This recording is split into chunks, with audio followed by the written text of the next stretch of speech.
put the hook bait in with the PVA bag. I'm putting some freebies around so that when the PVA bag lands in the water on the bottom, it will dissolve. Then you'll have the hook bait surrounded by the freebies, so it makes it more attractive.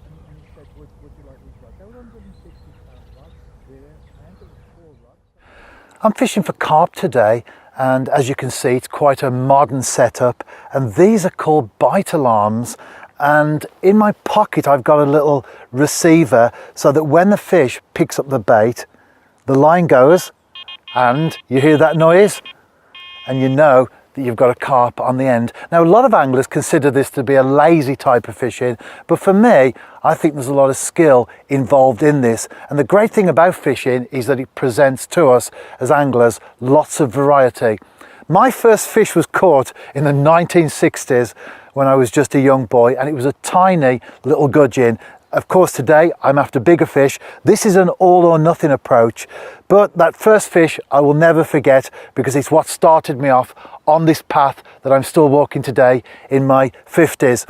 But of course, although I've been an angler all my life, I haven't been a Christian for that many years. In fact, 22 years of age when I first came to faith in Christ. And like many people, I believed in God. I believed that there was someone up there, but that God didn't really have an effect upon my life. When the perch hits it, and I think I might have a fish on there, John. Shall we see? Yes. Fish on. Yeah. Very opportune.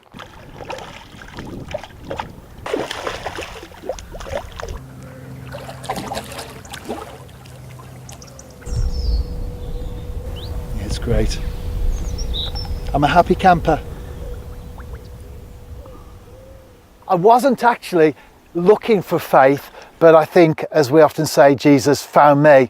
And I was in a typical situation, many young lads.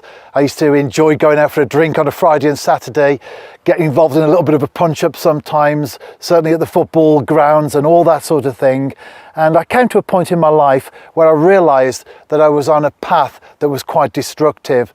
And one day, it was quite a revelationary moment, really.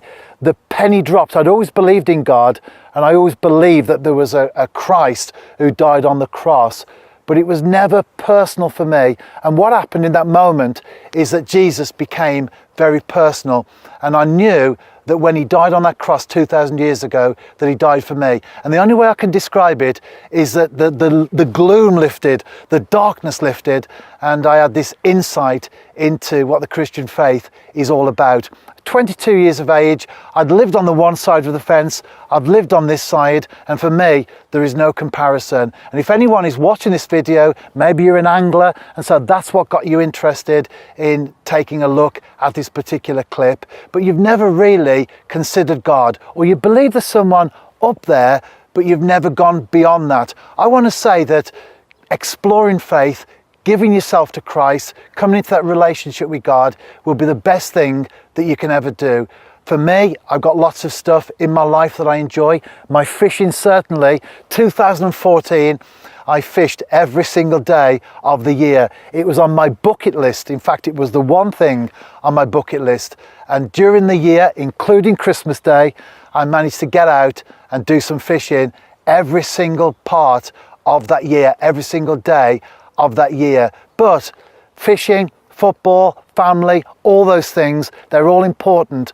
But the centre of my life, without doubt, as I'm often happy to say to folks in conversation, the centre of my life is that relationship with Jesus Christ.